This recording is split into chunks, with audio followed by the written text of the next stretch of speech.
Doctor नीलम जुनेजा से चढ़ेगा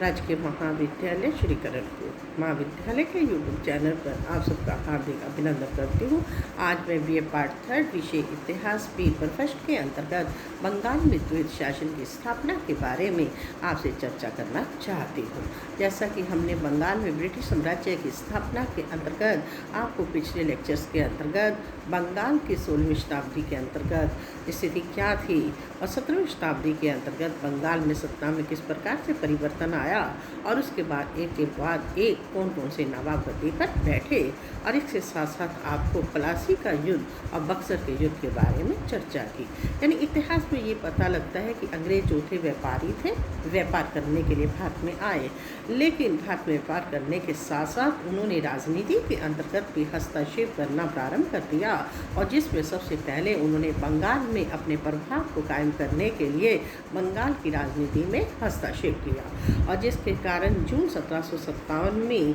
बंगाल के नवाब सिराजुद्दौला और अंग्रेजों के बीच में प्लासी का युद्ध हुआ, और इस युद्ध के अंतर्गत अंग्रेजों को सफलता मिली और बंगाल का नवाब जो था वह युद्ध में परास्त हुआ। और उसके बाद अंग्रेज जो थे बंगाल के कर्ता धर्ता अर्थात नवाब निर्माता जो थे बन गए, और उसके बाद इच्छानुसार उन्होंने बंगाल में बार बार नवाब बनाने और बदलने का कार्यक्रम जो था प्रारंभ किया। सिराजुद्दौला के बाद मीर जाफर के बाद मीर कासिम और मीर कासिम के बाद फिर मीर जाफर को गद्दी पर बिठाया गया, और इसके कारण फिर युद्ध की स्थिति उत्पन्न हो गई। अक्टूबर 1764 में दोनों पक्षों के अंतर्गत बक्सर का युद्ध लड़ा गया, जिस बक्सर के युद्ध के अंतर्गत बंगाल की ओर से कहते मीर कासिम, मुगल सम्राट शाह आलम सेकंड और अवध के नवाब शुजाउद्दौला जो थे युद्ध में भाग लिया, लेकिन इस युद्ध में भी अंग्रेजों को सफलता मिली और बंगाल का नवाब युद्ध में जो था हार गया, और इस प्रकार बंगाल में अंग्रेजों का प्रभाव जो था कायम हो गया, अर्थात वो दिन प्रतिदिन जो थे वो शक्तिशाली जो थे होते गए। और कहते कि जिस समय ये युद्ध हुआ उस समय कहते कि बंगाल के अंतर्गत जो गवर्नर थे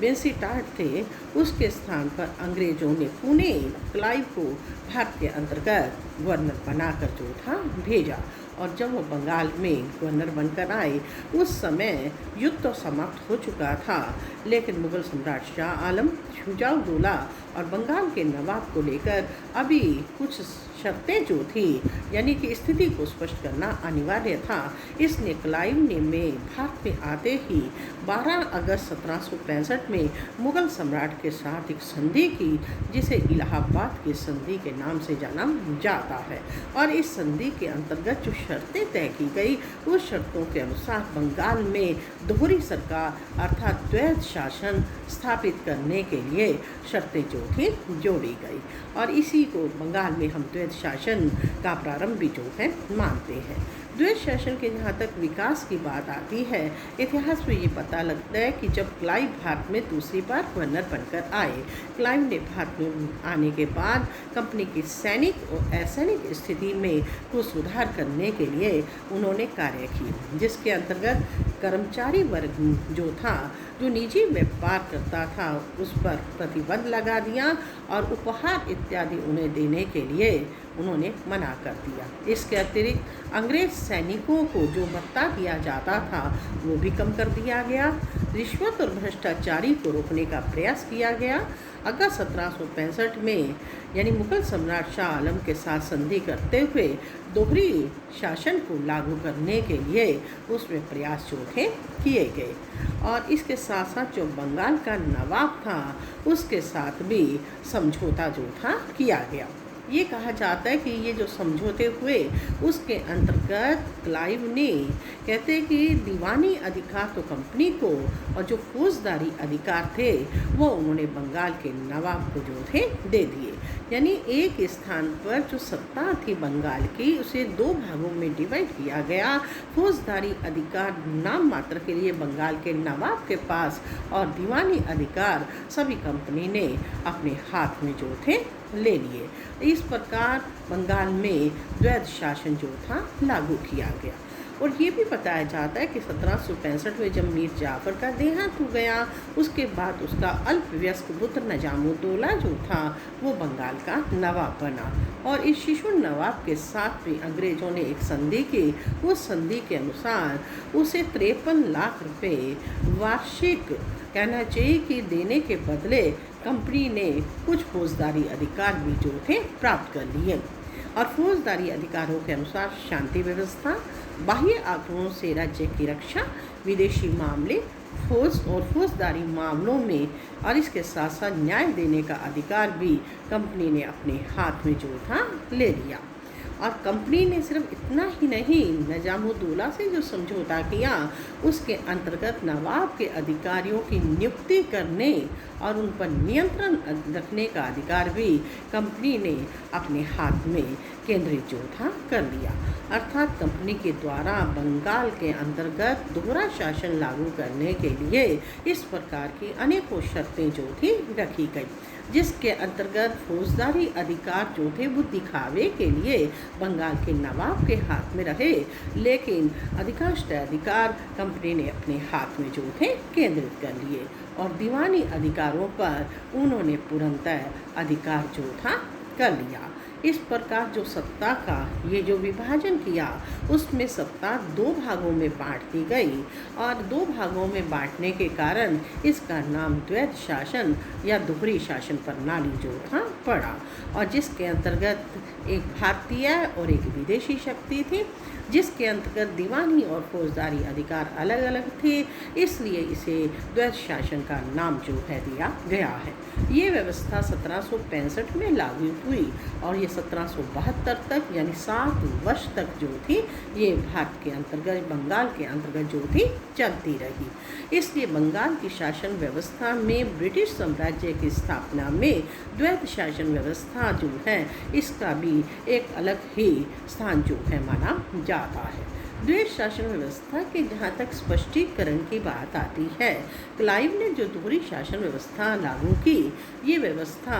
बहुत जटिल थी और इस व्यवस्था के अंतर्गत कहते हैं कि क्लाइव ने बड़ी ही विचित्र ढंग से इस व्यवस्था के अंतर्गत कार्य किया, जिसके अंतर्गत कहते हैं कि उसने समस्त कार्य जो थे दिखावे के लिए तो नवाब के नाम पर उन्होंने रखे, लेकिन वास्तविक स्वयं जो थी सत्ता इसका उपभोग किया और उसे कंपनी का पेंशनर बना दिया, अर्थात खर्चे के लिए एक निश्चित धनराशि जो थी निर्धारित कर दी और इस प्रकार उन्होंने इसका स्पष्टीकरण करते हुए उन्होंने ये कार्य जो था कर दिया और दीवानी मामलों में जो भी आय होती थी उसको कंपनी ने अपने राज्य कोष में जो था जमा रखा और अपनी इच्छानुसार उस धन को खर्च किया और यहाँ तक कि ये जो कार्य उन्होंने किया ये कार्य अंग्रेज़ों की क्लाइव की एक चाल थी और उसने सत्ता को अपने हाथ में जो था केंद्रित कर लिया। अब बात आती है कि द्वैध शासन जो लागू किया गया उसमें कार्य प्रणाली क्या अपनाई गई, यानी कंपनी के द्वारा जो दीवानी अधिकार प्राप्त किए गए या दोहरा शासन लागू किया गया उसके अंतर्गत शासन चलाने का अधिकार जिसे कहते हैं कि फौजदारी अधिकार कहे जाते थे जो बंगाल के नवाब के हाथ में थे उस पर तो नियंत्रण रखा, लेकिन जो दीवानी अधिकार थे जिसमें कर वसूली और मालगुजारी का अधिकार था वो कंपनी ने अपने हाथ में रखा, लेकिन कंपनी को भारत में मालगुजारी वसूल करने का अनुभव नहीं था। इसके लिए कंपनी ने या क्लाइव ने एक बड़ी चालाकी की नीति अपनाई। कहते हैं कि उत्तरदायित्व तो अपने हाथ में रखा, लेकिन उन्होंने उस कर को वसूल करने के लिए कहते हैं कि प्रत्यक्ष रूप से तो कहते हैं कि कर वसूल करने के लिए उन्होंने कुछ अधिकारियों की नियुक्ति की, जिसके अंतर्गत 2 नायब दीवान नियुक्त किए गए, एक बंगाल में और दूसरा बिहार में। बंगाल के अंतर्गत कर वसूल करने का कार्य मोहम्मद रजा खां को और बिहार में कर वसूल करने का कार्य सिताब राय जो था उसको दिया गया, अर्थात दोनों को दीवान बना दिया गया और इनको कर वसूली का कार्य जो था दिया गया। रजा खां का केंद्र मुर्शिदाबाद था और सिताब राय का यानी केंद्र जो था पटना था। इस प्रकार कंपनी ने अपना उत्तरदायित्व 2 भारतीय अधिकारियों पर डालकर उनके माध्यम से उन्होंने कर वसूल करना जो था प्रारंभ जो था कर दिया। और इतिहास में ये भी पता लगता है कि इस प्रकार उन्होंने भारतीय अधिकारियों से भारत में ही बंगाल से कर वसूल किए और जो कर वसूल किए उसके अंतर्गत सिर्फ 53 लाख रुपए बंगाल के नवाब को खर्चे के लिए दिए गए और इतने धन से शासन चलाना बहुत असंभव था। और इस कारण कहते बंगाल के नवाब जो था उसने सिर्फ उस धन का बंगाल में प्रयोग किया और बाकी सारी शक्तियाँ कंपनी ने अपने हाथ में केंद्रित कर ली। यानी कि इस प्रकार बंगाल के अंतर्गत अंग्रेजों ने बड़ी चतुराई से सारे अधिकार जो थे केंद्रित कर लिए। मोहम्मद रजा खां और सिताब राय ये भी कंपनी के हाथ की कठपुतली थे और उन्होंने भी इसका कभी विरोध नहीं किया और ये शासन भारत के अंतर्गत 7 वर्ष तक जो था चलता रहा। अब बात आती है कि ये दोहरा शासन जो कंपनी के द्वारा लागू किया गया जो 1765 से 72 तक भारत के अंतर्गत चला, इस शासन व्यवस्था की अगर हम समीक्षा करें तो इसमें हमें क्या गुण और दोष यानी क्या लाभ और हानियाँ दिखाई देती हैं। सबसे पहले हम लाभ की बात करते हैं कि कंपनी के द्वारा अंग्रेज जो कर्मचारी थे कहते कि उनके द्वारा भारत में कर को वसूल करवाना बहुत मुश्किल था क्योंकि अंग्रेज़ों को भारत की भाषा रीति रिवाज और परंपराओं का कोई ज्ञान नहीं था। इसके लिए उन्होंने भारतीय अधिकारियों की नियुक्ति की और उनके माध्यम से कर वसूल किए और इससे कंपनी को ये लाभ पहुंचा कि उत्तरदायित्व भी भारतीयों पर डाल दिया और धन पर उन्होंने एकाधिकार भी जो था कायम कर लिया। दूसरा लाभ कंपनी को इससे ये हुआ था कि इंग्लैंड में कंपनी को अभी भी व्यापारिक कंपनी समझा जाता था। अगर क्लाइव यहाँ पर कहते हैं कि ब्रिटिश शासन की स्थापना कर देता तो यहाँ पर इंग्लैंड की गवर्नमेंट का हस्तक्षेप बढ़ जाता। इसके लिए कंपनी को कई अड़चनों का सामना करना पड़ सकता था, इसलिए उसने ये कदम जो था उठाया। तीसरा लाभ इससे ये हुआ कि बंगाल में जो दोहरा शासन लागू किया गया, इस दोहरे शासन के कारण एक लाभ ये भी हुआ कि जो यूरोपियन जातियाँ थी वो अभी अंग्रेज़ों को यानी विदेशी जातियाँ समझती थी। अगर कहते हैं कि कंपनी भारत में या बंगाल में पूर्णतः अधिकार स्थापित कर लेती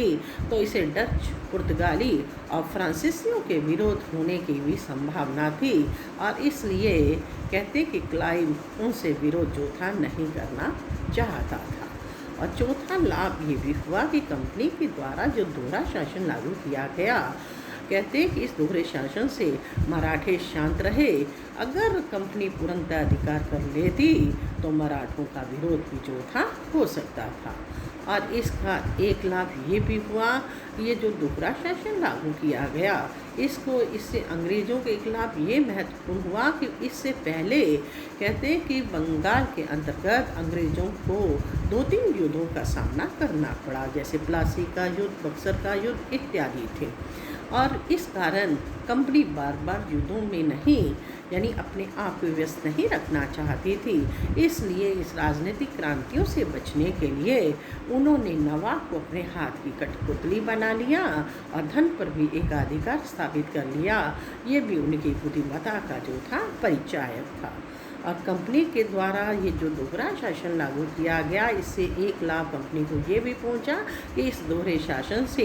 जनता को अंधेरे में रखने का प्रयास किया गया और जनता को इसकी पूरी समझ भी नहीं हो पाई क्योंकि दोहरा शासन कंपनी ने लागू किया लेकिन कर वसूली का कार्य भारतीय अधिकारियों के माध्यम से किया और इससे जनता का विरोध जो था वो भी नहीं हुआ। ये भी इसका एक लाभ माना जाता है। लेकिन हम दोहरे शासन की अगर समीक्षा करें तो इसमें कई दोष भी जो है दिखाई देते हैं। उन दोषों में सबसे पहला दोष ये था कि कंपनी ने जो दोहरा शासन लागू किया, उस दोहरे शासन के अंतर्गत उन्होंने जिम्मेवारी जो थी इसको विभाजित कर दिया और दीवानी अधिकार अपने हाथ में रखे और फौजदारी अधिकार जो थे बंगाल के नवाब को जो थे सौंप दिए।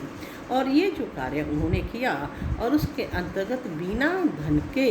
शासन को चलाना, व्यवस्था को सुधारना, सेना को रखना इत्यादि बड़ा असंभव था। और तो इसके अभाव में, धन के अभाव में बंगाल के नवाब के लिए कार्य को करना बहुत मुश्किल हो गया और ये भी इसका सबसे बड़ा दोष था। किस इतिहासकार कहते हैं कि भारतीय इतिहास में किसी भी काल में कहते कि चाहे तोरमान और मोहम्मद तुगलक का समय ही रहा हो, भारतीयों को ऐसी विपत्तियों का सामना नहीं करना पड़ा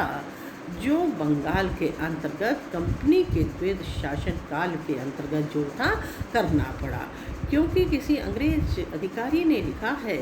कि ये क्षेत्र अर्थात बंगाल जो कहते अत्यधिक निरंकुश और स्वेच्छाचारी सरकार के अंतर्गत भी फला फूला था,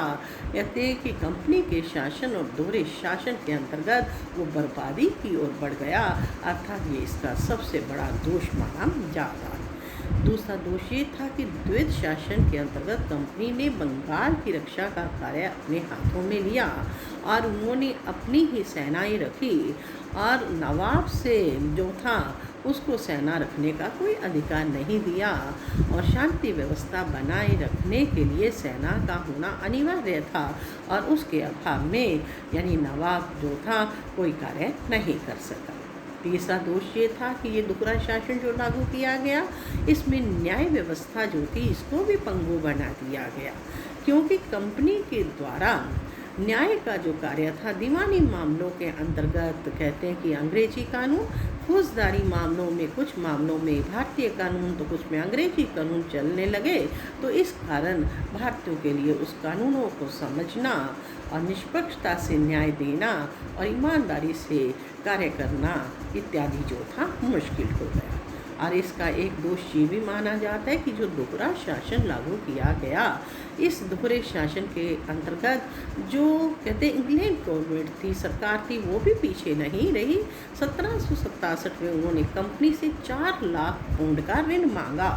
और उस ऋण को वसूल करने के लिए उन्होंने भारतीयों के ऊपर कर लगाए और अत्यधिक धन जो था वसूल किया और इससे भारतीयों को काफ़ी हानि जो थी पहुंची। और इसका दोष ये भी था कि इस दोहरे शासन के कारण जो भारत के व्यापारी थे उनको बड़ी हानि पहुंची। भारतीय व्यापार जो था वो दुर्बल अवस्था में पहुंच गया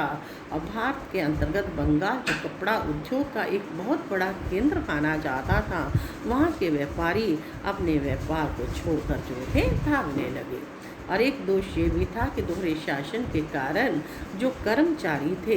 उनकी स्थिति भी बड़ी दयनीय हो गई और उन्होंने भ्रष्टाचार, धन लोलुपता और बेईमानी की नीति को अपनाकर धन को ऐंठने का प्रयास जो था किया। और एक महत्वपूर्ण दोष ये भी था कि दोहरे शासन के कारण भारत के उद्योग धंधे जो थे वो भी नष्ट होने लगे, अर्थात कंपनी का व्यापार जब सस्ती कीमत पर वस्तुएं इत्यादि मिलने लगी तो भारत के व्यापार जो था उसको इतनी हानि पहुंची कि भारत के ही व्यापार लोगों ने उस माल को खरीदने से इनकार जो था कर दिया। और द्वैध शासन का एक दोष ये भी माना जाता है, इससे कृषि व्यवस्था का भी